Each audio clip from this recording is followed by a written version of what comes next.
Let's talk about a little bit of framework before we actually get into those specific objections. Number one, it's important that anytime you're hearing somebody give you an objection or a question about what you've said, it's important to understand the context, okay? When they're giving you an objection, you need to really listen. A question comes up, really listen. They need to feel like they're being heard, that you understand what they're saying, that you appreciate their concern. And so these are just, some people call them sales techniques, but it's just really relating with the person you're talking to. And when somebody says, well, you know, I don't like this or whatever, the key way to respond to that is say, look, I understand how you feel. I felt the same way. But as I dug deeper into that particular question, here is what I found.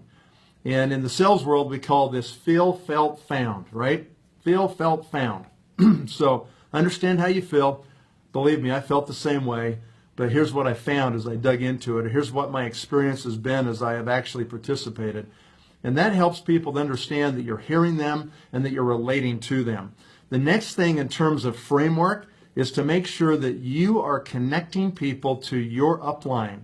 You're just one person, and in this process of talking to people about products and about business, they're going to want to hear from other people, especially if they're making decisions to put their time into this business.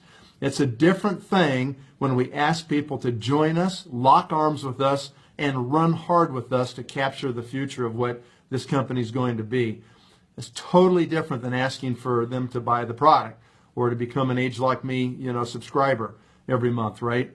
That's a different thing. You're just asking for their money there. When you ask for people's time, it's a lot bigger ask. That's just the bottom line. You're saying, give me your life and give me your time and let's go do this together versus, hey, here's a great product and just use the product.